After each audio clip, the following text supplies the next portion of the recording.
Hello and welcome to this special journey of wisdom. Thank you for joining us as we explore the depth of Buddhist philosophy through these 24 profound stories. Each story has been crafted to offer insight into the timeless teachings of the Buddha, guiding us toward greater peace, understanding, and inner strength. Part 1. Inner Strength. Once upon a time, there was a renowned monk known for his wisdom and compassion. Many people would seek his guidance to overcome challenges in their lives. One day, a man came to see the monk, lamenting about his difficult life, his struggles at work, and how he felt like he had no way forward. After listening carefully, the monk smiled and led the man to a well. The monk said, "Look into this well and tell me what you see." The man peered into the water and replied, "I see only my own reflection." The monk nodded and said, "The answers you seek lie within you. No one but yourself can truly lift you out of your troubles." The lesson here emphasizes that the strength to overcome challenges and improve our lives originates from within us. Tapping into and harnessing our inner strength is the key to achieving success and happiness. Part 2. The Power of Focus. The monk was approached by a young disciple who often felt overwhelmed by life's many distractions and responsibilities. The disciple asked, "Master, how can I concentrate when there are so many things pulling me in different directions?" The monk handed the disciple a small lamp and guided him through a dense, dark forest. "Carry this lamp carefully and focus solely on its light," the monk instructed. As they walked, the disciple kept his attention fixed on the lamp's glow, avoiding obstacles and moving steadily along the narrow path. When they finally reached the other side, the monk asked, "Did you notice the animals or branches that might have hindered your path?" The disciple shook his head. "No, Master, I saw only the light." The monk smiled knowingly. This is the power of focus. In life, distractions will always be present. However, by focusing on what truly matters, you can move forward without being consumed by the noise around you. This story highlights how maintaining focus amidst life's challenges can lead to clarity and a stronger sense of purpose. Concentrating on what is meaningful allows us to navigate obstacles and find a way forward, no matter how dark or daunting the path may seem. Part 2. The Power of Focus. The monk was approached by a young disciple who often felt overwhelmed by life's many distractions and responsibilities. The disciple asked, "Master, how can I concentrate when there are so many things pulling me in different directions?" The monk handed the disciple a small lamp and guided him through a dense, dark forest. "Carry this lamp carefully and focus solely on its light," the monk instructed. As they walked, the disciple kept his attention fixed on the lamp's glow, avoiding obstacles and moving steadily along the narrow path. When they finally reached the other side, the monk asked, "Did you notice the animals or branches that might have hindered your path?" The disciple shook his head. "No, Master, I saw only the light." The monk smiled knowingly. This is the power of focus. In life, distractions will always be present. However, by focusing on what truly matters, you can move forward without being consumed by the noise around you. This story highlights how maintaining focus amidst life's challenges can lead to clarity and a stronger sense of purpose. Concentrating on what is meaningful allows us to navigate obstacles and find a way forward, no matter how dark or daunting the path may seem. Part 4. The Power of Compassion. The monk and his disciple were walking through the village one day when they encountered a beggar sitting by the roadside, his face marked with signs of hardship and sorrow. The disciple looked at the beggar and felt a sense of discomfort, unsure how to react. His heart felt heavy, and he averted his gaze. The monk, sensing his disciple's hesitation, stopped and sat beside the beggar. "Come," the monk called to his disciple. "Join me." Reluctantly, the disciple sat down beside them, looking at the beggar with unease. The beggar, noticing the monk, slowly lifted his head and said in a weary voice, "Master, I have nothing left. I am lost and in pain. My body is frail, and my heart is full of despair." The monk's eyes softened. He placed a hand on the beggar's shoulder and spoke with warmth. "You are not alone. We all carry suffering in different forms, but it is through compassion that we heal. Let me offer you my warmth." not as a giver and receiver, but as two souls sharing the same journey.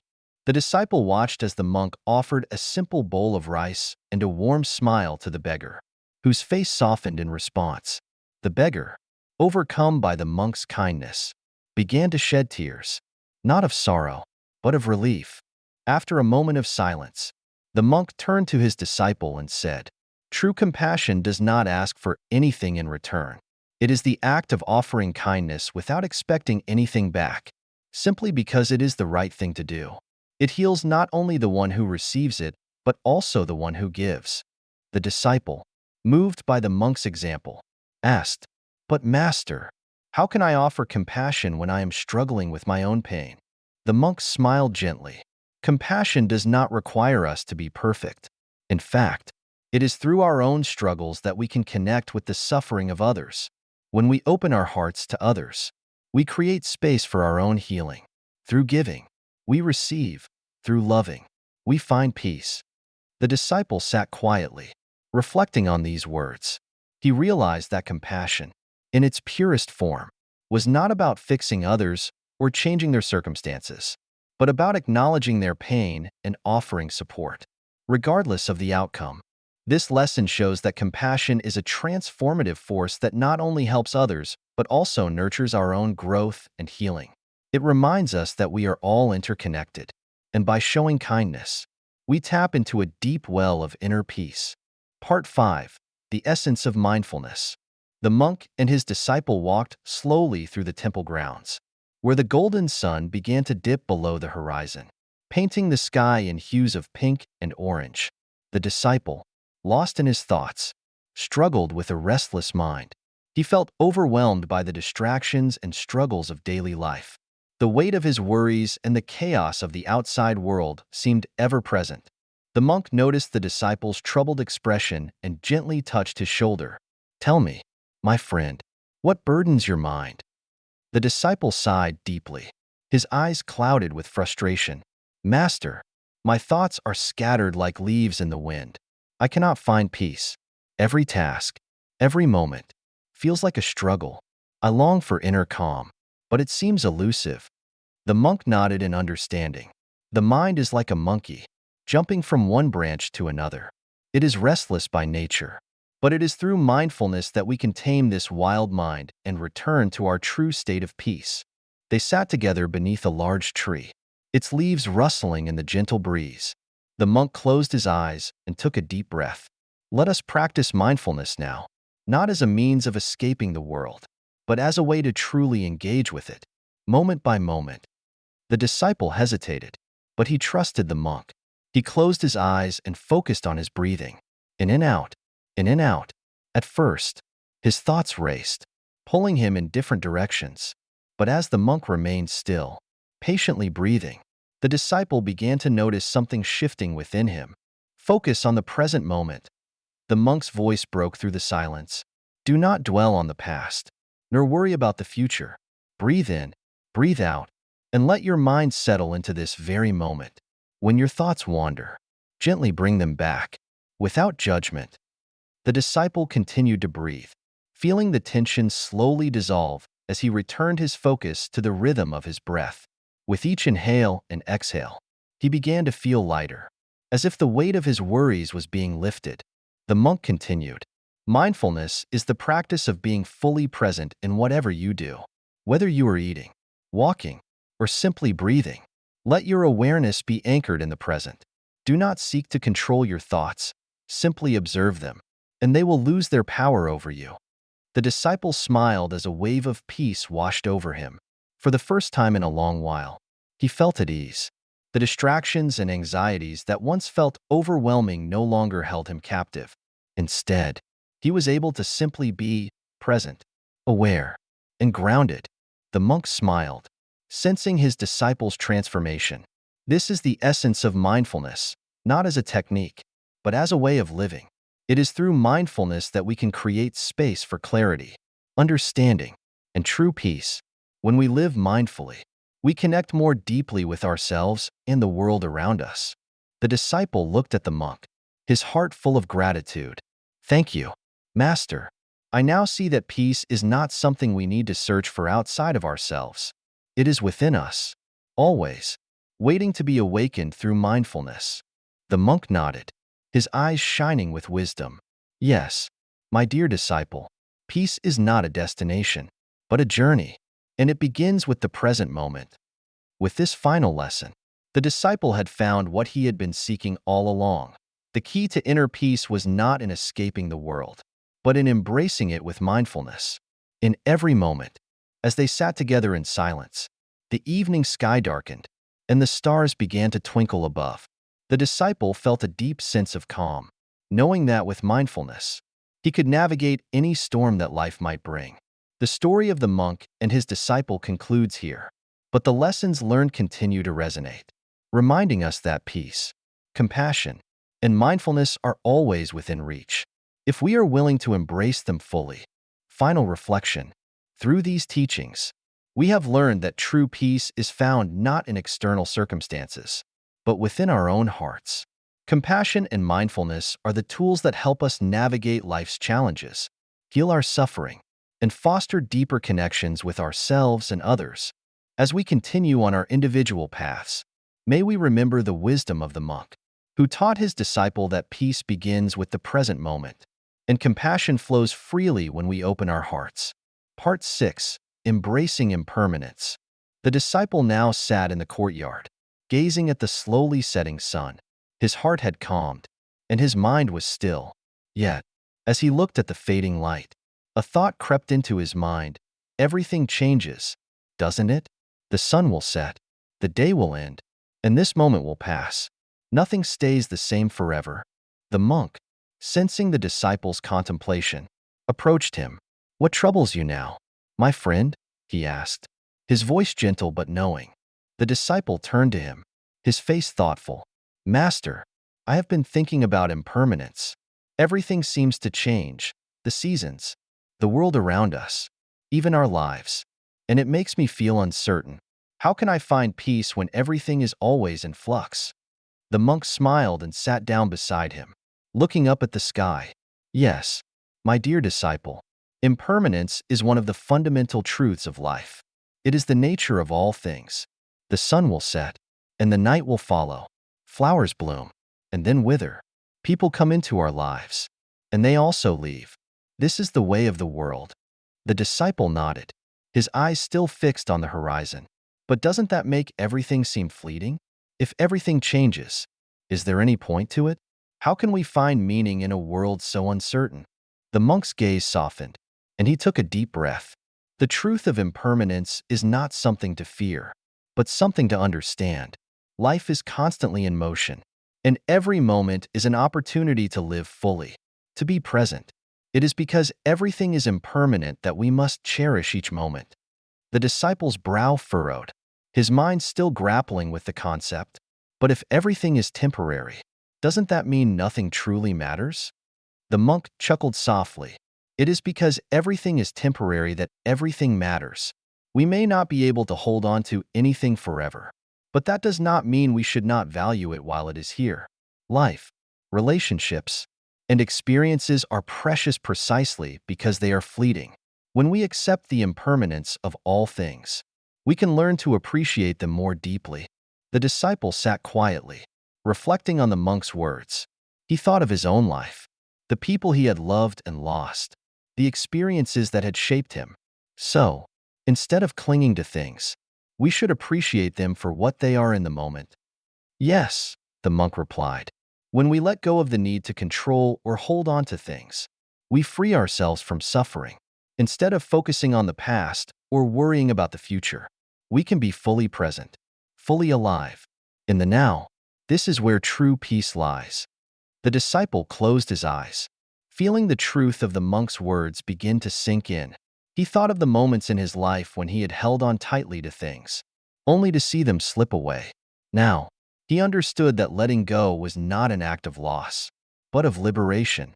Impermanence, the monk continued, teaches us the value of every moment. It encourages us to live with compassion, to cherish the people around us, and to embrace the fleeting beauty of life as it is. When we learn to accept change, we stop resisting life, and we begin to flow with it. The disciple opened his eyes, a quiet smile forming on his lips. I think I understand now. Impermanence is not something to fear. It is something to embrace, because it reminds us to live fully and to appreciate the present. The monk nodded, his expression one of deep understanding. Indeed, my dear disciple, in embracing impermanence, we find the freedom to live with greater clarity and peace. We stop chasing after what cannot be held and start appreciating what is here, right now. They sat together in silence as the last rays of the sun disappeared beyond the horizon. The disciple felt a deep sense of calm, as if the weight of his worries had lifted. In that moment, he understood that life's beauty was not in its permanence, but in its fleeting nature. The very fact that it would change made it all the more precious. As night fell and the stars began to twinkle above, the disciple felt at peace, knowing that the impermanence of life was not something to fear, but something to celebrate. It was the natural rhythm of existence, and through it, he could live fully, compassionately, and without regret. Final reflection. Through this teaching on impermanence, we come to realize that our attachment to permanence is often the root of our suffering. When we cling to things, people, or experiences, we set ourselves up for disappointment because change is inevitable. However, when we learn to embrace change, we can cultivate peace and live with a deeper appreciation for the present moment. Just as the monk taught his disciple, let us remember that the impermanent nature of life is not a cause for fear, but a reminder to live fully, to cherish what we have now, and to approach each moment with gratitude. Part 7. The Practice of Non-Attachment. The days had passed, and the disciple had grown quieter, more thoughtful. He continued to reflect on the lessons the monk had imparted to him. The concept of impermanence had slowly taken root in his heart. But there was another teaching the monk had mentioned that he had yet to fully understand: non-attachment. One morning, as the disciple sat by the river, his gaze following the flow of the water, the monk approached him once again, his steps silent on the earth. The air was cool, and the morning mist had not yet lifted. Master, the disciple said without turning, I have been reflecting on impermanence and how everything changes, but I still do not fully understand how to let go. You speak of non-attachment, but how does one truly practice that? How can we live without holding on to anything? The monk smiled, his face calm and serene. He sat beside the disciple, looking out at the river as well. Non-attachment is not about renouncing the world or becoming detached from life. It is about learning not to cling to things, whether they are material possessions, people, or even our own desires. The practice of non-attachment allows us to live fully in the present moment without being weighed down by the past or the future.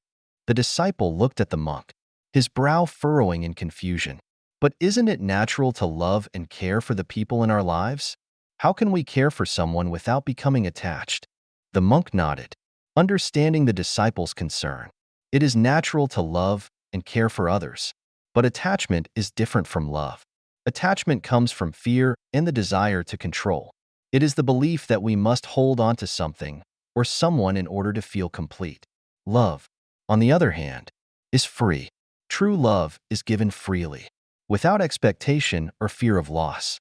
It does not try to possess the other person, but allows them to be who they are. The disciple thought about this for a moment, then asked, but isn't it painful to let go? If we love someone, won't it hurt to release them from our grasp? Yes, the monk replied softly. It can be painful, but the pain comes from our attachment, not from love itself. When we are attached to someone, we create expectations, and when those expectations are not met, we suffer. But when we love without attachment, we allow the other person to be free. We also free ourselves from the burden of trying to control everything. The disciple pondered this deeply. So, to practice non-attachment, I must stop trying to control things. Stop holding on to the desire for things to be a certain way. Exactly, the monk said. Non-attachment means embracing the flow of life as it is. It is the understanding that we cannot control everything, and that trying to do so only leads to suffering. When we let go of the need to control, we allow ourselves to experience life more fully. We accept things as they come, without resistance, and we find peace in the acceptance of what is. The disciple was silent, reflecting on the depth of the monk's words. Slowly, he began to realize that much of his suffering had come from his desire to control outcomes, whether in his relationships, his work, or his own personal growth. He had always sought to hold on to things, to make them last, to ensure that they went according to his plans. But how do I start? The disciple finally asked. How do I begin to let go of my attachments? The monk smiled, a gentle expression of encouragement on his face. Start with small steps. Begin by observing where your attachments lie. Notice the things or people you cling to, the desires you hold on to. See how they create tension in your mind and heart. Then, practice releasing your grip. You don't have to force it. Just notice and let go, little by little. Is that enough? The disciple asked, still uncertain. It is enough, the monk replied. Non-attachment is a gradual process. It is not something that happens overnight, but with consistent practice, you will find that you begin to release more and more. And as you do, you will find freedom, peace, and a deep sense of contentment. The disciple looked at the monk, feeling a sense of clarity begin to settle within him. He had been seeking peace for so long, and now he understood that true peace came not from holding on, but from letting go of fear, letting go of expectations, and letting go of the need to control. As the monk rose to leave, the disciple stood as well, his heart lighter than it had been in years. He now saw that by practicing non-attachment, he could truly be free, free to love without possession, free to live without fear, and free to embrace life as it came, without resistance. Final reflection. Non-attachment is one of the most profound and transformative teachings in Buddhist philosophy. It is not about renouncing the world or retreating from life, but about releasing our grip on the things that weigh us down. Attachment often comes from fear and the desire to control, but when we practice non-attachment, we free ourselves from that burden. In doing so, we can live more fully, experience deeper love, and find true peace. Non-attachment is the practice of acceptance, accepting life as it is, without resistance or fear. It is only when we let go that we are truly able to receive the fullness of life. Part 8. The Path of Compassion. As the days passed, the disciple continued to grow in wisdom and understanding. He had learned much from the monk, but there was one final teaching the monk had spoken of that still lingered in his heart: compassion. The monk had often said that compassion was the heart of all spiritual practice, yet the disciple had not yet fully grasped its true meaning. One evening, as the sun began to set and the sky turned a warm shade of orange, the disciple sat by the monk's small hut, waiting for him to return from his daily meditation walk. The stillness of the evening air was filled with the sounds of nature, the chirping of crickets, the rustling of leaves, and the distant call of birds. When the monk returned, the disciple stood to greet him, his face serious yet full of curiosity. "Master," he said, "I have been thinking about your words on compassion. I understand its importance, but how do I truly practice compassion? What does it mean to have a compassionate heart?" The monk smiled gently, his eyes soft and filled with understanding. He gestured for the disciple to sit beside him, and they both looked out at the horizon together. "Compassion," the monk began, "is the ability to feel the suffering of others and wish for their well-being. It is the heart's response to the pain we see in the world. But true compassion is not just an emotional reaction. It is an active force, a way of being in the world that leads us to alleviate the suffering of others." The disciple listened carefully, but still felt unsure. "Master, I try to help others when I can, but sometimes it feels overwhelming. There is so much suffering in the world, and I am just one person. How can I possibly make a difference?" The monk nodded, understanding the disciple's concern. Compassion does not require grand gestures or changing the world in one day. It begins with small, everyday actions. The key is to cultivate a compassionate heart and to act from a place of genuine care, not out of obligation or expectation. Every small act of kindness, every gesture of understanding, contributes to the healing of the world. The disciple looked down, contemplating the monk's words. But what if my compassion is not enough? What if I can't fix everything? The monk chuckled softly, his voice calm and reassuring. Compassion is not about fixing everything. It is about showing up, being present, and offering kindness where it is needed. It is about seeing the suffering in others and acknowledging it.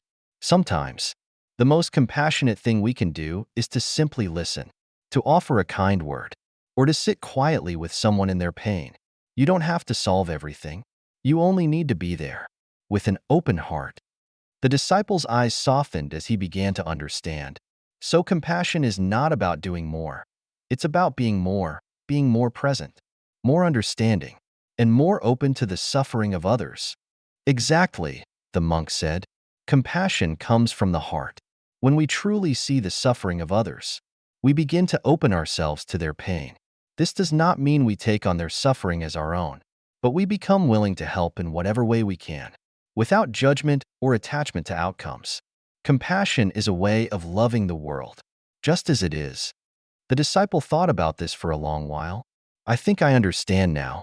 Compassion is not about fixing or solving problems.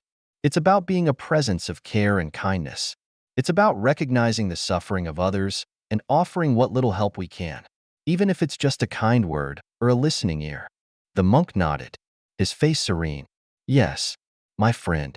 Compassion is not something that can be measured or quantified. It is simply a way of being, a way of interacting with the world. The more we cultivate compassion in our hearts, the more we can share it with others. And in doing so, we create a ripple effect, small acts of kindness that can spread, touching others in ways we may never fully understand. The disciple felt a sense of peace wash over him. He had spent so much time seeking knowledge, trying to understand the complexities of life. But now he saw that the answer was simple. Compassion was the key. It was the heart of all spiritual practice and the force that could heal the world, one small act at a time. As the night fell and the stars began to appear in the sky, the disciple made a vow to himself. He would carry the practice of compassion with him in every moment of his life. He would seek to be present, to listen, to care, not out of obligation, but from a place of genuine love for all beings. The monk placed a hand on the disciple's shoulder, his voice soft but filled with wisdom. Remember, compassion is not something we do. It is something we are. It is the natural expression of a heart that has been touched by the suffering of others and has chosen to respond with love. Let this be your path. Final reflection. Compassion is the essence of all spiritual practice. It is not just an emotional response, but a way of living and being in the world. True compassion is not about fixing or solving problems, but about being present with others, offering kindness, and acknowledging their suffering. Through small acts of care, we create a ripple effect of healing, touching the lives of others in ways we may never fully see. Compassion begins with the heart, and when we open our hearts to the suffering of the world, we begin to heal not only others, but ourselves. Part 9. The Power of Forgiveness. The disciple's heart had softened over the weeks of learning with the monk. He had begun to understand compassion in a deeper way. But there was still one more lesson to be learned, one that would challenge him in ways he had not yet anticipated. This was the lesson of forgiveness. One day, while walking through the forest, the disciple noticed a man sitting by the side of the path. His face was weathered, his clothes torn, and he looked as though he had been traveling for many days without rest. The man was holding his hand to his chest, and his eyes were filled with a kind of weariness that seemed to run deeper than just physical exhaustion. The disciple, ever curious and eager to help, approached the man. "Are you all right?" he asked softly. "Can I help you with something?" The man looked up, and for a moment, his eyes met the disciple's. There was a flicker of recognition in his gaze, but it was quickly replaced by something else, a deep sadness. "I've been lost for years," the man said quietly. "Lost in my own heart, in my own anger. I've wronged people, hurt them in ways I cannot undo. And no matter how far I've traveled, I can never escape the weight of my own regrets." The disciple listened intently, his heart filled with sympathy. "But surely, you can make amends. We all make mistakes. We can try to change, to seek forgiveness." The man shook his head slowly. Forgiveness. Do you think that's possible for me? I have wronged so many. I don't know if anyone would ever forgive me. And even if they did, I don't think I could forgive myself. The disciple was silent for a moment, the words of the monk echoing in his mind. The monk had often said that forgiveness was not just something we offer to others, but something we must offer to ourselves as well. After a long pause, the disciple spoke, his voice gentle but firm. Forgiveness is not about forgetting what has been done. It's about releasing the hold that anger and regret have over us. It's about making peace with our past so that we can move forward with a lighter heart. The man looked at the disciple with tears in his eyes. But how do I forgive myself? How can I let go of the pain I've caused others and the shame I feel in my own heart? The disciple sat down beside the man, looking out at the peaceful landscape that stretched before them.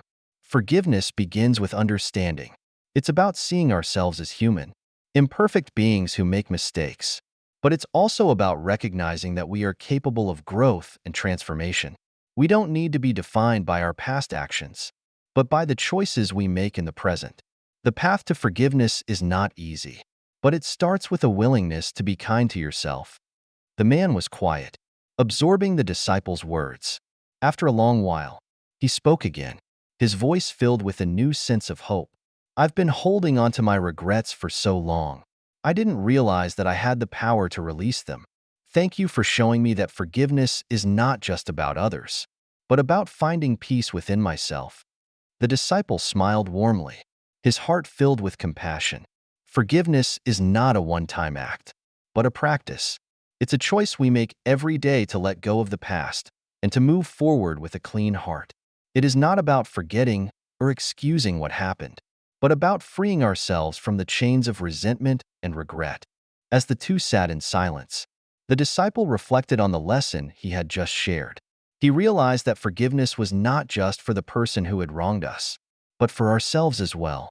It was an act of self-liberation, a way of breaking free from the burden of past mistakes and allowing our hearts to heal. In that moment, the disciple understood something profound.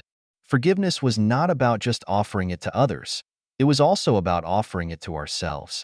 When we release our anger, our resentment, and our shame, we free ourselves to live fully in the present moment, without the heavy burden of the past weighing us down. Final reflection. Forgiveness is one of the most powerful acts of spiritual growth. It allows us to heal the wounds of the past and make peace with ourselves. True forgiveness is not about excusing wrongdoing or forgetting the past. It's about letting go of the emotional grip that anger and regret have on our hearts. By practicing forgiveness, we free ourselves from the chains of the past and create space for healing and transformation. When we forgive ourselves, we unlock the potential for deep inner peace and the ability to live fully in the present moment. Forgiveness is a choice, a practice that empowers us to move forward with a lighter heart and to embrace the beauty of life with open arms. Part 10. The Path of Compassion. As the days passed, the disciple grew more aware of the lessons the monk was imparting. Each day felt like a new discovery, a deepening of his understanding, and a softening of his heart. But there was still one lesson that he had not yet fully understood, the lesson of true compassion. It was early one morning when the disciple had his first real glimpse into what it meant to embody compassion. The monk had asked him to go into the village to fetch some supplies, something the disciple had done many times before. But today, the monk's request came with a different tone, one that urged the disciple to observe, to look beyond the surface, and to pay attention to the world around him. As the disciple entered the village, he noticed the bustle of daily life. People were rushing to and fro, attending to their duties, caught in the fast pace of their lives. There was a sense of disconnection, as though the villagers were moving through their routines without truly seeing one another. The disciple was walking toward the market when he saw an old woman sitting by the side of the road. She was hunched over, her face weathered with age, and her hands trembled as she clutched a small bundle of cloth. Despite the heat of the sun, she was shivering, and her eyes were downcast, filled with sorrow. The disciple, feeling a surge of compassion, approached her. "Are you all right?" he asked gently. "Can I help you with something?" The old woman looked up, startled, as though she hadn't expected anyone to notice her. Her eyes were filled with both gratitude and sadness. "Thank you for your kindness, young man," she said, her voice shaky. "But I am lost. My son has left me, and I have no one to care for me. I am cold, and I have nothing left."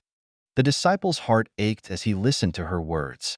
He could see the deep loneliness in her eyes, the pain of abandonment, and the weariness of someone who had been left to fend for herself.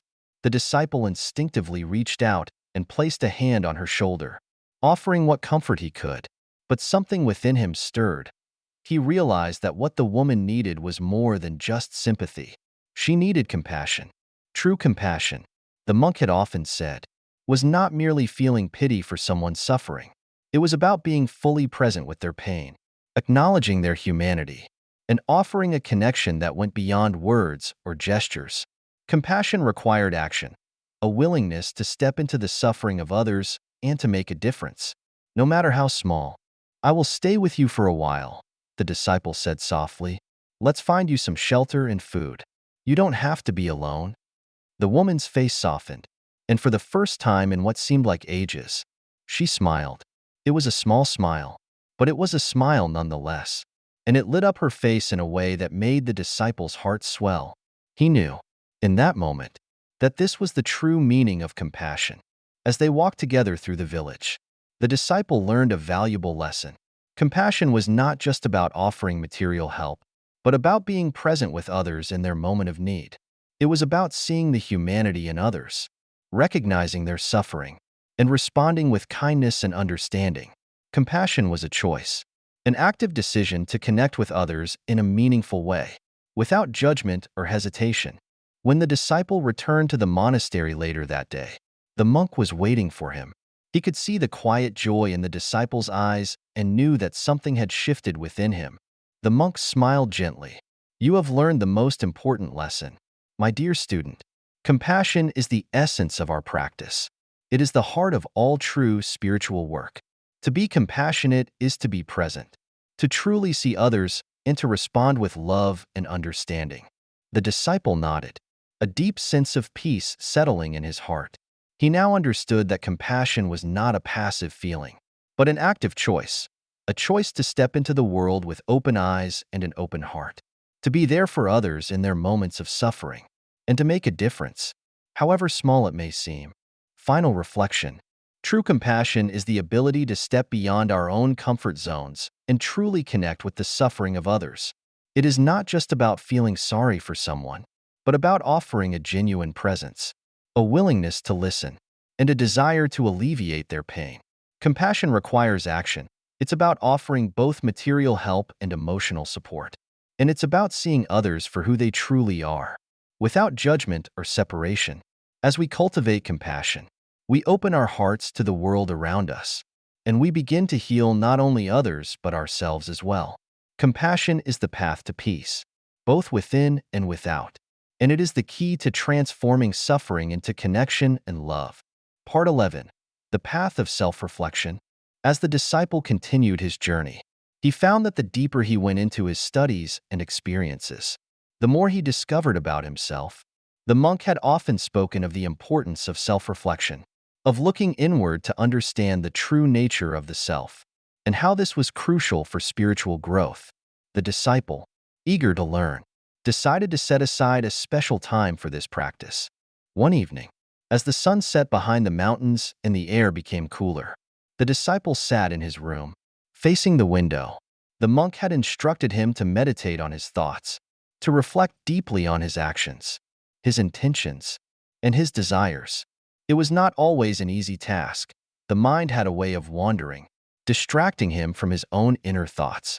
But he had come to understand that the key to self-reflection was in stillness and patience. The disciple closed his eyes and began to breathe slowly, focusing on the rise and fall of his chest. The world around him quieted, and he felt himself entering a deep, meditative state. For the first time, he allowed himself to truly observe his thoughts without judgment. He didn't try to suppress or alter them. He simply let them come and go, like waves on the shore. As he continued, memories began to surface, moments from his past, decisions he had made, actions he had taken, he realized that many of his choices had been driven by fear, pride, and the desire for approval. There were moments when he had acted out of anger or jealousy, and times when he had sought comfort in things that did not bring lasting happiness. The disciple felt a tinge of sadness and regret, but there was no shame in his heart. Instead, there was a deep understanding that these were all part of his human experience. The monk had always said, "To know oneself is to see the truth clearly. Without this truth, we are blind to our own nature." The disciple now understood what the monk had meant. Self-reflection was not about criticizing oneself or feeling guilty. It was about understanding the full complexity of who he was. It was about acknowledging both his strengths and weaknesses, without attachment to either. He realized that true growth came when he could look at his own nature honestly, without any illusion or denial. After some time, the disciple turned his attention to his desires. He had often felt torn between the things he wanted: comfort, success, and approval from others, and the path of spiritual simplicity the monk had shown him. Now, in his moments of stillness, he understood that these desires were not inherently bad. They were part of his nature as a human being. The key was not to suppress them, but to transform them, to let go of attachment to outcomes, and to embrace a life of balance and acceptance. As the evening grew darker, the disciple felt a deep sense of peace wash over him. He had not reached some grand realization or epiphany, but instead, he had come to understand that the path of self-reflection was an ongoing process. It was a practice that required patience and honesty. But it was through this process that one could come to know their true nature. The next morning, the disciple shared his experience with the monk. The monk, listening carefully, smiled warmly. "You have understood well, my dear student. Self-reflection is not a destination. It is a journey. It is the way by which we learn to see ourselves as we truly are. And through this understanding, we are able to live with greater clarity and peace. Remember, to reflect is not to dwell in the past, but to learn from it, so that we can move forward with wisdom and compassion." The disciple nodded, feeling a sense of gratitude for the monk's guidance. He understood now that the path of self-reflection was not about seeking perfection, but about learning to live authentically, with awareness and understanding. Each day, he would continue to reflect, to learn, and to grow, not only for his own sake, but also for the sake of others. Final reflection. Self-reflection is the mirror through which we come to understand our true selves. It is not a practice of self-judgment, but of self-awareness. By reflecting on our thoughts, actions, and desires, we gain insight into our motivations and the patterns that govern our behavior. Through self-reflection, we can release attachment to ego and material desires, and instead, embrace a life of balance, authenticity, and mindfulness. It is through this honest examination of the self that we can truly live in alignment with our deeper values, leading to greater peace and wisdom. The path of self-reflection is a lifelong journey, one that invites us to keep growing, evolving, and understanding ourselves more deeply with each passing day. Part 12. The Wisdom of Acceptance. As the disciple continued his training, he had begun to understand the importance of reflection. But now a new lesson was unfolding before him, one that seemed even more profound. It was the lesson of acceptance. The monk, having observed the disciple's growing understanding, saw that he was ready for this next step. One morning, after the disciple had finished his meditation, the monk sat down with him in the garden. "Acceptance, my dear student," the monk began, "is one of the most powerful tools for peace and enlightenment. It is not about passively submitting to life's challenges, but about embracing them with grace and understanding. When you accept what is, you release the burden of resistance, and in doing so, you make room for inner peace." The disciple listened intently, eager to grasp the wisdom the monk was about to share. They sat under a large, ancient tree in the garden, the wind gently rustling the leaves above. "Let me tell you a story," the monk continued. "Long ago, there was a young man who had everything he could wish for: wealth, power, and the admiration of all. Yet, no matter how much he had, he was never satisfied. He was constantly striving for more. One day, a great storm struck his village. destroying his home and everything he had. In his despair, he went to a wise elder for guidance. The elder told him, "You are grieving because you are fighting against what has already happened. What if, instead, you embraced the storm as it came and accepted that which you cannot change? The storm will pass, but your peace will remain if you accept it fully." The disciple nodded, seeing the deeper meaning in the monk's words. But how can we accept suffering or loss? How can we accept things that cause us pain or hardship? The monk smiled gently. Acceptance does not mean that we like or want these things, but rather that we allow them to be a part of our experience without resisting. When we resist, we only prolong our suffering. But when we accept, we can see things as they are and respond with clarity and peace. The disciple thought for a moment, reflecting on his own experiences. He had often found himself frustrated by challenges, wishing for them to be different, hoping for easier paths, or searching for ways to avoid discomfort. But now, the monk's words were beginning to make sense. If he could stop resisting the hardships and difficulties of life, he might be able to move through them with more peace and less internal conflict. Acceptance is not resignation, the monk continued, but rather a recognition that life is full of change, and we must adapt.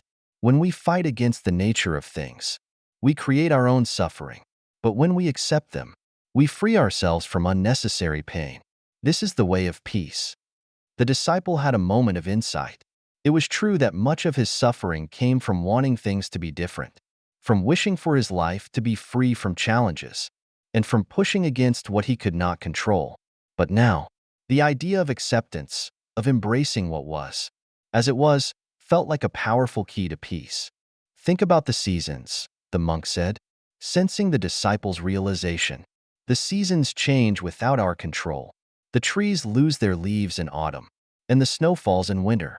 But they do not resist these changes. They embrace them. They adapt, and in doing so, they remain strong and whole. This is the nature of acceptance. The disciple smiled, feeling a deep sense of peace in his heart.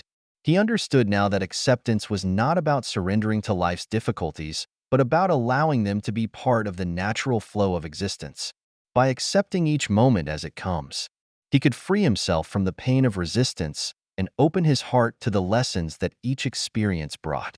As the sun began to set, casting a golden light over the garden, the monk and disciple sat in quiet contemplation. They did not need to say much more. The lesson had been learned. Final reflection. Acceptance is not a passive act. It is a profound and active form of peace. By embracing the present moment as it is, without resistance, we can free ourselves from the suffering that comes from wishing for things to be different. True acceptance does not mean giving up or resigning ourselves to pain, but rather, it is the recognition that we are part of the ebb and flow of life. It is the understanding that life's challenges are not obstacles, but opportunities for growth and transformation. When we accept with grace, we allow ourselves to live with greater peace and freedom. Through acceptance, we begin to move with life rather than against it. And in doing so, we create space for wisdom, love, and serenity to blossom in our hearts. Part 13. The Power of Compassion. As time passed, the disciple continued to deepen his practice, growing in wisdom and understanding. He had learned many lessons from his teacher, each one more profound than the last. Yet, there was one more lesson that the monk believed his disciple was ready to learn: the lesson of compassion. It was a lesson that, if understood fully, had the power to change not only the disciple's life, but also the lives of all those he encountered. One evening, after the sun had set and the sky was bathed in the soft hues of twilight, the monk called the disciple to join him for a walk through the temple grounds. The air was cool, and the peaceful stillness of the evening was only interrupted by the distant chirping of crickets. "I have one final lesson to share with you," the monk said softly as they walked along a path lined with blooming lotus flowers. "It is the most important lesson of all. It is the lesson of compassion." The disciple listened attentively, knowing that this was the culmination of his training. Compassion, the monk began, is the ability to feel the suffering of others and respond with kindness and understanding. It is not just a feeling, it is an action. Compassion is the force that unites all living beings, the bridge that connects us to one another in our shared human experience. The disciple thought for a moment, but, Master, how can we truly understand the suffering of others? We each have our own pain, our own struggles.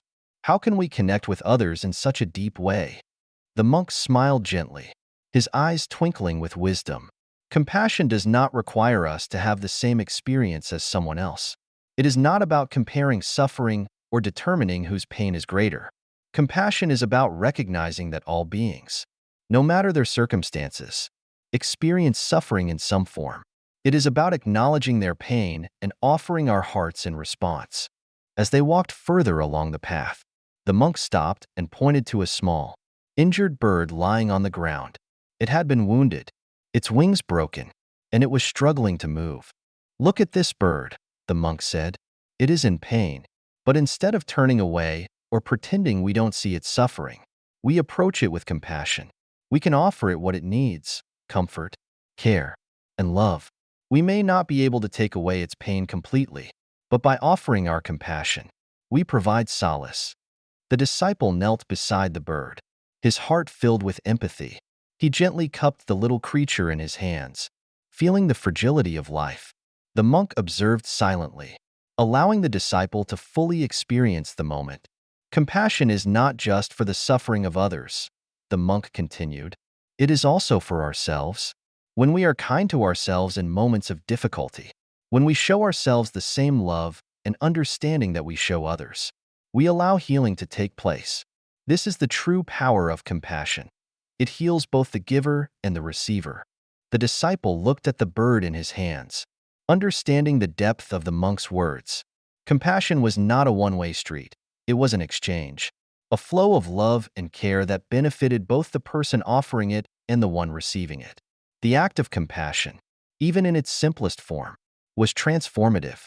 It allowed people to connect on a deeper level, beyond words and differences, and it had the power to bring about healing. Compassion is a practice, the monk said, as they continued their walk. It is not something that happens automatically. It requires mindfulness and awareness. It requires us to put aside our judgments, our anger, and our fears.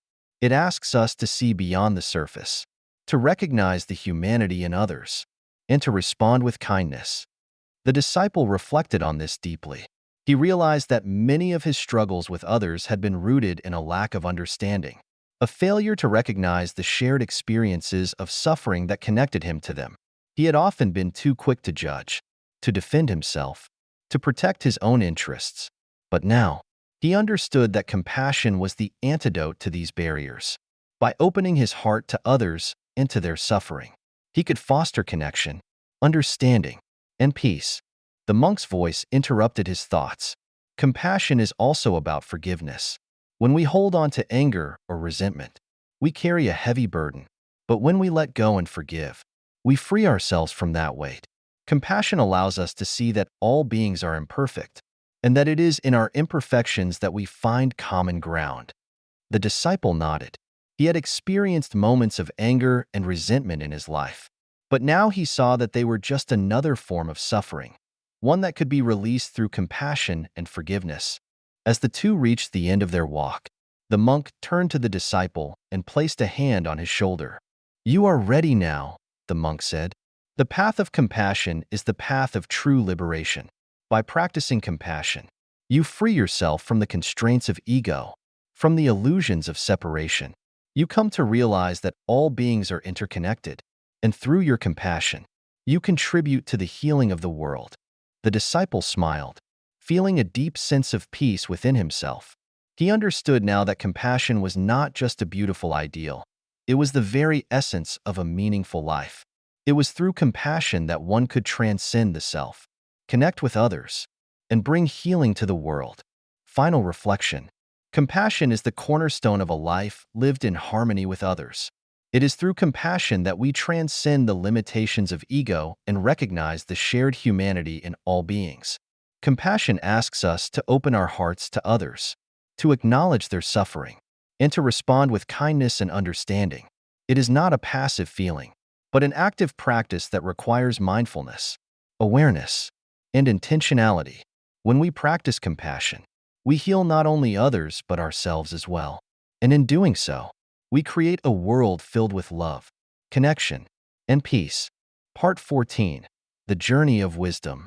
As the days turned into weeks and weeks into months, the disciple's understanding of compassion grew deeper, but so did his understanding of wisdom. Wisdom, the monk had often said, was the guiding light that allowed one to navigate the challenges of life with grace and clarity. It was not merely the accumulation of knowledge, but the ability to apply what one knew in ways that led to true understanding and peace. One day, while sitting under a large banyan tree, the monk called the disciple to join him for a discussion. Wisdom is not found in the scriptures alone, the monk began, his eyes focused on the gentle rustling of the leaves above them. It is something that must be cultivated through experience, through reflection, and through the willingness to learn from every moment, whether joyful or painful. The disciple nodded, understanding that wisdom could not simply be learned by reading, but had to be lived. He had come to realize that the greatest lessons were often found in the most unexpected places. Wisdom, the monk continued, is the ability to see clearly, to discern what is true and what is not, to recognize the impermanence of all things, and to understand that we are all interconnected. The disciple sat quietly, absorbing his teacher's words. He thought back on his own journey, the struggles, the moments of doubt, the triumphs, and the lessons he had learned along the way. He had once believed that wisdom was simply a matter of intellect, of knowing the right answers. But now, he saw that wisdom was much deeper. It was the ability to see the truth beyond the surface, to understand the nature of suffering and the path to freedom from it. The monk continued, wisdom teaches us that we cannot control the world around us, but we can control our reactions. We cannot prevent suffering, but we can choose how we respond to it. When we accept the impermanence of all things, we free ourselves from attachment. We stop clinging to what is fleeting and begin to embrace the present moment as it is. The disciple reflected on this. For so long, he had fought against the natural flow of life, resisting change, struggling against challenges, and desiring things to stay the same. But now, he understood that this resistance only led to suffering. True wisdom lay in acceptance, in letting go of the need to control and simply being present with whatever arose. Master, the disciple asked, how can I cultivate this wisdom within myself? How can I learn to accept what I cannot change and to see the truth more clearly? The monk smiled kindly, his face glowing with warmth. The answer lies in mindfulness. To be mindful is to be present in each moment, to fully experience life without judgment or distraction. When we are mindful, we see things as they are, not as we wish them to be. And when we see things clearly, we are able to act with wisdom. The disciple nodded, now understanding that mindfulness was the key to wisdom. It was not something that could be forced or rushed, but something that had to be nurtured over time through practice. We also cultivate wisdom through discernment, the monk said. Discernment is the ability to see the difference between what is truly beneficial and what is not. It is the ability to make choices that align with our deepest values and to act in ways that promote our own well-being and the well-being of others. The disciple felt a deep sense of gratitude for his teacher's guidance. Each lesson, each word of wisdom, was like a treasure, slowly being integrated into his life. He had once believed that wisdom was a distant goal, something far beyond his reach. But now, he understood that wisdom was not something to be attained. It was something to be lived, moment by moment. As the evening sun began to set, casting a golden glow over the landscape, the monk turned to the disciple and said, remember, wisdom is not about knowing everything. It is about knowing yourself, knowing your heart, and knowing the truth of your own experience. It is about accepting the impermanence of life and finding peace in the present moment. The disciple stood up and bowed deeply, his heart full of gratitude and understanding. He had come a long way, but he knew that his journey was far from over. The path of wisdom, like all paths, was a lifelong journey, but with each step, he felt himself growing stronger, more compassionate, and more aware. As the disciple walked back to the temple, he felt a deep sense of peace. He knew that he had found something far more precious than knowledge. He had found a way to live with wisdom, a way to navigate the challenges of life with grace and clarity. Final reflection. Wisdom is not a destination, it is a journey. It is the ability to see the world clearly, to accept the impermanence of life, and to respond with compassion and understanding. Wisdom teaches us to be present in each moment, to discern what is truly beneficial, and to make choices that align with our deepest values. It is not something that can be attained through intellect alone. It must be cultivated through experience, mindfulness, and discernment. When we live with wisdom, we find peace in the midst of chaos, and we are able to navigate the ever-changing tides of life with grace and clarity. Part 15. The Path of Compassion. The following morning, as the disciple continued his practice of mindfulness and reflection, he felt a shift within himself. He had understood the importance of wisdom, but now, it seemed that compassion was calling him. It was as if the two were intertwined, like two threads woven into the same fabric of spiritual practice. Compassion, the monk had often said, was the heart of Buddhist teachings. But the disciple had always wondered, what did it truly mean to live with compassion? Was it simply kindness? Or was there something deeper that needed to be understood and cultivated? He had witnessed his teacher's compassion on many occasions, but it was only now, after the teachings on wisdom, that he began to see how the two were connected. Wisdom, he realized, gave him the clarity to see suffering, while compassion gave him the strength to respond to it. One afternoon, as the disciple was walking through the village, he noticed a young mother sitting by the side of the road, her eyes downcast, her hands clasped tightly around a small child. The child was crying softly, and the mother appeared weary, as though burdened by the weight of her own sorrow. Without thinking, the disciple approached the woman, his heart immediately moved by her distress. He sat down beside her, his presence quiet and unassuming. As he looked at the child, "Is there something I can do to help?" the disciple asked gently. The mother looked up, surprised by the stranger's concern. Tears welled up in her eyes as she spoke. "My child has fallen ill, and I have no means to take care of him. I feel helpless." The disciple listened attentively, feeling the weight of her pain as if it were his own. He understood that in this moment, wisdom was not enough. It was compassion, the willingness to share in the suffering of others, that would guide him to respond with kindness and understanding. Compassion is the heart's response to suffering. The monk had once said, "It is the ability to feel the pain of others and to act, not from a place of pity, but from a place of deep empathy and connection." The disciple reached into his bag and pulled out the small amount of food and medicine that he had been carrying. "Take this," he said softly. "It's not much, but I hope it helps." The mother's eyes widened, a mixture of gratitude and disbelief washing over her face. She accepted the offering with a trembling hand. "Thank you," she whispered. "You have given me hope." The disciple nodded, feeling a deep sense of fulfillment. He realized in that moment that compassion was not something he could give in excess. It was something that arose naturally when he allowed his heart to open to the suffering of others. It was not always about grand gestures or solving problems. It was about presence, about acknowledging the pain, and offering whatever he could, even if it was just a simple act of kindness. Later that evening, as the disciple shared his experience with the monk, the teacher nodded sagely, understanding the depth of his student's newfound insight. Compassion, the monk explained, is not limited to what we do for others. It is also about how we hold space for them. Sometimes, just being present and offering a listening ear is enough. The key is not to rush to fix the suffering, but to acknowledge it, to sit with it, and to allow the person to feel seen and heard. The disciple reflected on this, realizing that in his desire to help, he had sometimes been too eager to offer solutions, forgetting that true compassion often means simply being there for someone, without judgment or expectation. The next day, as the disciple walked back to the village, he noticed how much his heart had softened. He saw the suffering of others differently now, not as something to be fixed, but as part of the shared human experience. He could feel his compassion growing, like a seed taking root deep within him, and he realized that the path of compassion was endless. There was always more to learn, more to give, and more to understand. As the days passed, the disciple began to apply his understanding of compassion to every aspect of his life.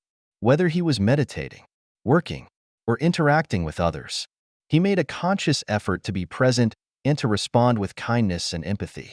He found that when he allowed compassion to guide him, he was not only able to help others, but he also found peace within himself. Compassion, he realized, was not a burden, it was a gift, one that brought him closer to his true self and to others. Final reflection. Compassion is the heart's response to suffering.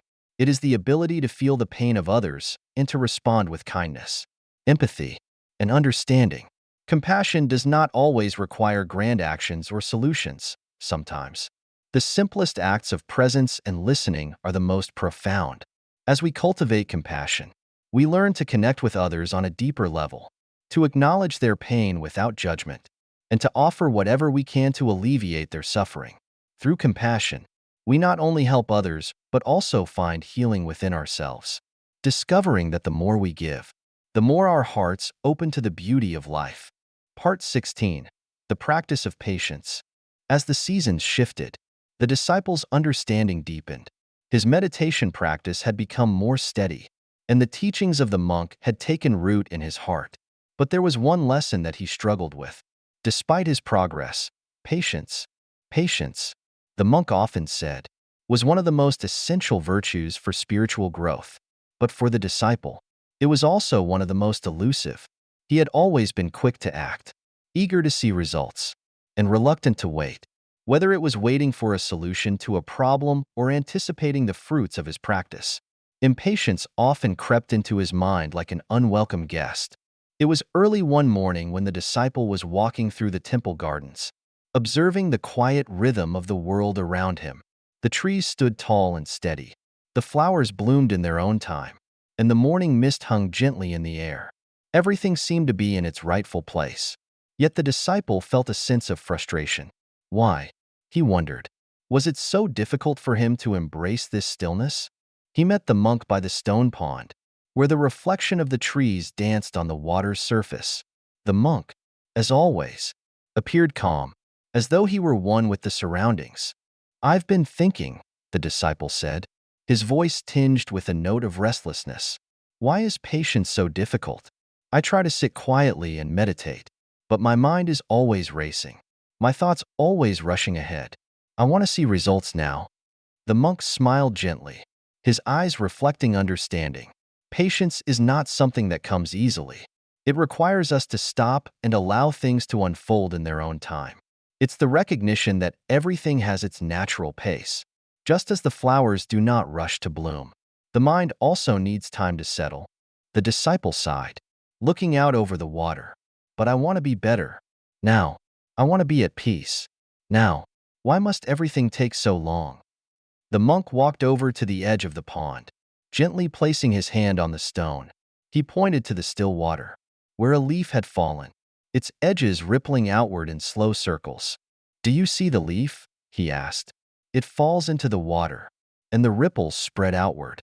The leaf does not force the ripples to move faster. It simply allows them to spread naturally. In the same way, our minds create ripples of thought and emotion. We cannot rush the process of stillness. It will come when the time is right." The disciple gazed at the ripples, noticing how gently they moved outward, expanding but never forcing their way.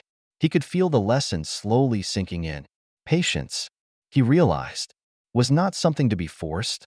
It was about trust, trusting that everything, including his own mind, would find its natural rhythm in time. The monk continued, "Patience is not about waiting passively. It is an active practice of allowing things to be as they are, without trying to force them to change. When you stop struggling with time, time itself becomes your ally." The disciple thought for a moment, then asked, "But how do I know when to act and when to wait? How do I know when patience has become procrastination?" The monk nodded thoughtfully. "That is the art of discernment. Patience does not mean inaction. It means knowing when it is the right time to act. Just as a tree does not bloom in the winter, we must also learn when it is not the right time to act. Patience allows us to see the right moment. when our actions will have the most impact. The disciple felt a quiet clarity settle over him. He had always thought of patience as simply the act of waiting, but now he understood that it was much deeper than that. Patience was not passive, it was an active, mindful presence in the moment. It was the ability to wait without anxiety, to observe without rushing, and to trust that everything would unfold when the time was right. That evening, as the disciple sat in meditation, he allowed himself to settle into the stillness. For the first time, he felt no urgency to escape the moment. He simply sat there, breathing in and out, observing the thoughts as they came and went, without trying to hold on to them or push them away. There was no hurry, no sense of time slipping away. The moment was enough, and he was enough within it. The following days passed with a sense of calm that the disciple had never known before. He worked in the gardens, practiced his meditation, and interacted with the villagers with a quiet, centered mind. He was no longer in a rush to be anywhere or to achieve anything. He had learned, through patience, to allow life to unfold as it was meant to. Final reflection. Patience is an essential virtue for spiritual growth and for life itself. It is not about waiting idly or being passive, but about allowing things to unfold in their own time, trusting the process, and acting only when the moment is right. Patience teaches us that we cannot force results, but we can cultivate the wisdom to discern when it is the right time to act. By practicing patience, we free ourselves from the struggle against time and allow life to be as it is, with all its ups and downs. In the quiet acceptance of the present moment, we discover a deep peace that transcends all urgency and anxiety. Part 17. The Wisdom of Letting Go. The days passed like the gentle flow of a river, and the disciple's understanding of the Buddha's teachings grew ever deeper. His mind had become clearer, his heart more open. But there was one aspect of the spiritual path that still caused him trouble: attachment. It was not just attachment to material things or desires, but a more subtle kind, attachment to his own beliefs, his own sense of self. Despite all the wisdom he had gained, the disciple found himself still clinging to the image of who he thought he was. And this attachment created tension within him. One afternoon, as he was walking through the temple grounds, he came upon the monk, sitting quietly under the shade of a tree. The light of the setting sun painted the sky with shades of gold, and the monk seemed to be at peace with the entire world. The disciple approached slowly, unsure how to express the feeling that had been weighing on his heart. "Master," the disciple began, his voice filled with uncertainty, "I feel like I've come so far in my practice, but there is still something that holds me back. I can't seem to let go of who I think I am, and it causes me suffering. I thought I had learned the importance of impermanence, but why does it still feel so hard to let go?" The monk looked up at him with kind eyes and gestured for him to sit beside him. "Letting go is perhaps the most difficult lesson of all," he said. "It is not just about letting go of objects or attachments to people, but about letting go of the ego, of our identity, our sense of self. We hold on to who we think we are, our image of ourselves, because it provides a sense of stability and security. But the truth is, our self-image is just like the waves on the surface of the water, temporary, constantly changing." The disciple listened intently, trying to absorb the monk's words. The monk continued, "You have learned that everything is impermanent, that all things arise and pass away. This is true for the world around us, but it is also true for the self, the person you think you are, with your beliefs, your desires, your fears. These too are impermanent. They arise in the mind and fade away, just like the clouds in the sky." The disciple looked down at his hands, feeling the weight of the monk's words. Letting go of attachment to his self-image seemed like a daunting task. How could he truly release something so familiar, something that had defined him for so long? The monk seemed to sense the disciple's inner struggle. "Think of the tree," he said. "The tree that grows tall and strong, its branches reaching toward the sky. But in autumn, the tree lets go of its leaves. It does not resist the falling of the leaves. It simply allows them to fall, knowing that it will be nourished by the coming of spring." The disciple raised his head. "But the leaves are part of the tree's life. Are you saying that I should simply let go of who I am?" without trying to hold on? The monk nodded. Yes, exactly. Just as the leaves are not the tree's essence. Your self-image is not your true self. Your true nature is beyond the labels and identities you attach to yourself. When you hold on to your ego, you bind yourself to suffering. But when you let go, you allow yourself to experience true freedom. The disciple paused, reflecting on the monk's words. But if I let go, what will be left of me? He asked, feeling both curious and frightened. The monk smiled gently. When you let go of your attachment to who you think you are, you will discover who you truly are. Your true self is not the sum of your thoughts, desires, and fears. It is beyond all of that. It is the quiet awareness that watches all these things arise and pass away. It is the space of peace that remains when the noise of the mind settles.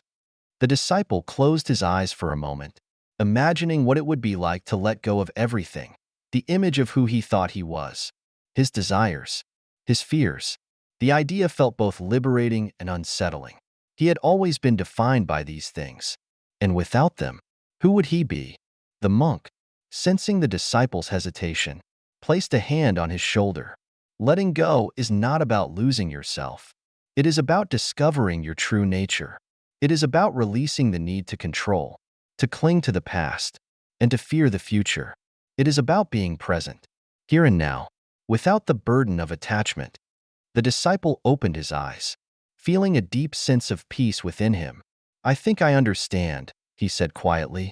It's not about denying who I am, but about letting go of the attachments that bind me to suffering. The monk nodded. Exactly. In letting go, you free yourself. You stop clinging to an image of yourself that is constantly changing and embrace the truth of who you really are. For the rest of the day, the disciple reflected on the teaching. He spent hours sitting in meditation, contemplating the impermanence of his thoughts and feelings. With each passing moment, he began to feel lighter, as if a great weight was lifting from his heart. Slowly, he started to release the attachments he had held onto for so long, the need to define himself by his thoughts, his past, and his fears. As he sat in the stillness, he felt a deep sense of peace, a peace that was not dependent on anything outside himself. He realized that in letting go, he was not losing anything. He was simply returning to his true nature, the space of awareness that was always present, always calm. Final reflection. The practice of letting go is essential for spiritual growth. It is not about losing who we are, but about freeing ourselves from the attachments that bind us to suffering. When we let go of the ego, of our sense of self as defined by our thoughts and desires, we discover the true nature of who we are, pure awareness, free from the constraints of time and identity. In this freedom, we find peace, and in this peace, we find our true self. Letting go is not an act of denial, but one of liberation, allowing us to experience life as it truly is, impermanent, ever-changing, and yet profoundly beautiful. Part 20, Living with Compassion. Part 19, The Path to Inner Peace. As the days passed, the disciple found himself growing ever closer to the teachings of the Buddha. The monk's guidance had opened his heart and mind to a deeper understanding of the nature of suffering, compassion, and the interconnectedness of all beings. Yet, there was still one more lesson to be learned, one that was perhaps the most elusive of all: inner peace. The disciple had experienced moments of tranquility, fleeting instances where his mind was free from worry and his heart unburdened by the weight of the world. But these moments were brief, and they often felt like distant dreams that he could never quite reach. How could he achieve lasting peace? How could he quiet the restlessness within his mind and find true contentment? One afternoon, as the sun began to dip below the horizon, the disciple sought out the monk. He found him sitting beneath a large banyan tree, its branches stretching wide, offering a comforting shade. The disciple sat beside him, his heart heavy with the weight of his question. "Master," he said, his voice tinged with uncertainty, "I have learned so much from you, and I feel my heart has opened in ways I never imagined. But I still cannot find true peace. My mind is restless, and my thoughts continue to pull me in different directions. How can I find inner peace that lasts?" The monk smiled gently. his gaze soft but knowing. He placed a hand on the disciple's shoulder and spoke with the quiet wisdom that had become so familiar to him. "Ah, peace," the monk began. "It is not something that can be found outside of ourselves. It is not something that we can acquire, nor is it something that comes from circumstances or possessions. Inner peace is a state of mind, a way of being, that arises when we let go of attachment and resistance. It is born from acceptance, from surrendering to the flow of life." The disciple listened intently, his heart aching with longing. "But Master, how can I let go of attachment? I find it so difficult. I am attached to my desires, to my fears, and to my need for control. How can I release them and find peace?" The monk nodded, understanding the disciple's struggle. Letting go is not about forcing yourself to be detached or renouncing the things you love. It is not about rejecting your desires or your fears.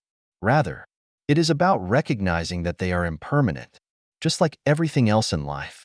Attachment arises when we cling to these desires, thinking they will bring us happiness or security. But true peace comes when we realize that nothing in this world is permanent, and that clinging only causes suffering. The disciple reflected on the monk's words. His mind swirled with thoughts of his own attachments, the desire for success, the longing for recognition, and the fear of losing everything he had worked for. He had believed that these things were the keys to happiness, but now he saw that they were also the source of his restlessness. The more he clung to them, the more they eluded him, and the more anxious he became. The monk continued, his voice calm and steady. "Imagine that you are holding a delicate flower in your hand. You love its beauty and its fragrance, and you want to keep it forever. But if you grip the flower too tightly, it will wither and die. If you let go, however, it will continue to bloom in its own time, and you will be able to enjoy its beauty without fear of losing it." The same is true with all things in life. When we let go of our attachment, we allow life to unfold naturally, without forcing it or clinging to it. The disciple's mind began to clear, and he felt a sense of relief as he contemplated the image of the flower. Letting go did not mean abandoning his dreams or desires. It simply meant releasing the need to control them, allowing them to come and go as they naturally would. This was the key to peace. "But Master," the disciple asked, "what about the fears that plague my mind?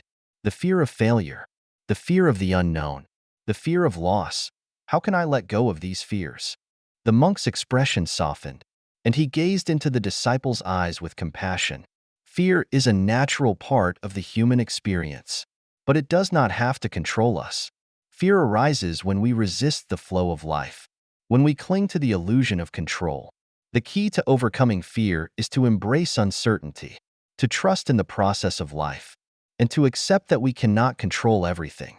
Life is impermanent, and the more we try to hold on to it, the more we suffer. The disciple thought about his own fears, the fear of not being enough, the fear of losing loved ones, the fear of being alone. He realized that these fears were rooted in his attachment to outcomes, his need to control the future. He had been so focused on securing his happiness and avoiding pain that he had been blind to the present moment, where peace could be found. The monk continued, "To find inner peace, you must practice letting go of fear by accepting what is. You must surrender to the present moment, trusting that everything is unfolding as it should. This does not mean passivity or resignation, but rather a deep trust that you are part of the greater flow of life, and that everything that happens has a purpose." The disciple's heart began to soften, and a sense of clarity washed over him. He had spent so much of his life trying to control everything around him, his relationships, his success, his future, that he had never allowed himself to simply be. The more he tried to hold on to life, the more he lost it. But now, he saw that peace was not something to be attained, but something to be embraced in each moment, free from attachment and fear. "Master," the disciple said quietly, "I think I understand. Inner peace comes when we stop fighting against life, when we accept it as it is and trust in its flow. It is not about controlling the future, but about living fully in the present moment, without fear or attachment." The monk nodded, his eyes filled with pride and compassion. "Yes, my dear disciple, inner peace is always available to us. in every moment. It is the natural state of the mind when we let go of attachment and embrace life as it is. When you find peace within, you will find that everything else falls into place. And in that peace, you will be able to serve others with compassion, to live with wisdom, and to experience the true freedom of the heart. The disciple bowed deeply, a profound sense of gratitude filling his heart. Thank you, Master. I will practice letting go of my attachments, my fears, and my need for control. I will learn to live in the present moment, embracing peace with each breath. And with that, the disciple walked away from the monk, feeling lighter than he ever had before. He understood that the path to inner peace was not about escaping the world or achieving perfection. It was about letting go of the need to control, surrendering to the flow of life, and trusting in the wisdom of the present moment. Final reflection. Inner peace arises when we let go of our attachments, fears, and need for control. It is the natural state of the mind when we accept life as it is, without resistance or clinging. To find lasting peace, we must trust in the flow of life and surrender to the present moment, knowing that everything unfolds as it should. Peace is not something we can attain, but something we can. As the disciple continued his journey toward inner peace, he encountered many challenges along the way. Despite the lessons he had learned, the world outside often seemed to pull him away from the tranquility he sought. His mind would wander, caught up in worries and distractions, and his heart would occasionally feel heavy with doubt. But one thing remained clear. The more he practiced the teachings of the Buddha, the closer he came to understanding true happiness. One day, while walking through the village, the disciple came across a beggar sitting by the side of the road. The beggar was hunched over, his clothes ragged and dirt-covered, his face drawn with exhaustion and despair. The disciple paused, feeling a sense of compassion stir within him. He reached into his pocket and pulled out the last coin he had. "Here," he said, offering the coin to the beggar. "This is all I have, but I hope it brings you some comfort." The beggar looked up at him, and for a brief moment, their eyes met. There was a flicker of recognition in the beggar's gaze, and the disciple felt something stir deep within him. It was as though they were connected by something greater than the physical world, a shared humanity, a shared suffering. "Thank you, kind one," the beggar said softly. "You have shown me kindness when I have known only hardship. May your heart always be as generous as it is now." The disciple smiled gently, bowing his head in gratitude.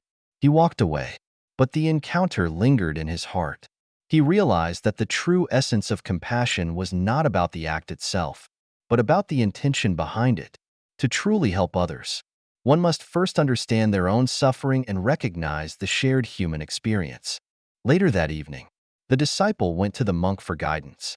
Feeling a deep need to discuss what had just occurred, he found the monk sitting in the same spot under the banyan tree. As though waiting for him, the monk looked up as the disciple approached and invited him to sit. "Master," the disciple began, "today I met a beggar in the village. I gave him the last of my coin, and when he thanked me, I felt a connection to him, something deeper than just giving money. It felt as though I was not just helping him, but also sharing in his suffering. Is this compassion?" The monk nodded thoughtfully, his face serene. Compassion is the heart of all Buddhist practice. It is the recognition of the suffering in others and the willingness to alleviate it. But true compassion goes beyond simple charity. It is the understanding that we are all connected, that the suffering of one is the suffering of all. When we help others, we help ourselves. And when we help ourselves, we are in turn able to help others. The disciple listened intently, but he had more questions. "But Master, what if I cannot help everyone? What if I feel overwhelmed by the suffering I see around me? How can I maintain compassion without becoming exhausted or losing hope?" The monk smiled kindly, his eyes soft with understanding. "It is true that the suffering in the world can be overwhelming. But remember, compassion does not mean that you must solve all the problems or carry the burdens of others alone. Compassion is not about doing everything, but about doing what you can, when you can, with a loving heart. It is also important to remember that true compassion begins with self-compassion. You must first care for your own well-being, so that you can be of service to others." The disciple nodded, beginning to understand the balance that the monk was teaching him. So, compassion is not about rescuing others from their pain, but about sharing in their journey and offering whatever support we can. Exactly, the monk replied. Compassion is the recognition that all beings, including ourselves, are on the same path of suffering and liberation. To live with compassion is to walk with others through their suffering, not by carrying their burden, but by offering our understanding, our kindness, and our love. The disciple sat in silence, reflecting on the monk's words. He thought back to the beggar he had encountered earlier. In that brief exchange, he had given not only money, but his presence, his attention, and his heart, and in return, he had received a sense of connection, a reminder that even in a world full of suffering, there was still beauty in the shared experience of humanity. As the disciple continued to reflect on the teachings of the Buddha, he realized that compassion was not just an external act, but an inner state of being. It was a way of living with an open heart, seeing the suffering of others as a reflection of his own, and responding with love and care. It was not about fixing the world or solving all of its problems, but about being present in each moment, ready to offer what little light he could, even if it was only a flicker in the darkness. The next day, as the disciple walked through the village again, he noticed many people, some struggling, some happy, some in pain, and others at peace. He realized that each person, each being, was on their own path, and that his role was not to judge or save them, but to walk alongside them with a compassionate heart. It was a simple act, but one that had the power to transform the world, one moment at a time. Final reflection. Compassion is not just an act of charity, but a way of living with an open heart, recognizing the suffering of others as a reflection of our own. True compassion comes when we understand that all beings are interconnected, and that by helping others, we help ourselves. Compassion is not about rescuing others, but about walking with them through their journey, offering kindness, love, and understanding. When we live with compassion, we transform not only our own hearts but the world around us. As the disciple's journey with the monk came to an end, he had grown not only in his understanding of Buddhist teachings, but also in his ability to embrace the true essence of patience, resilience, and mindfulness. The monk had led him through many lessons, and with each one, the disciple felt himself drawing closer to inner peace.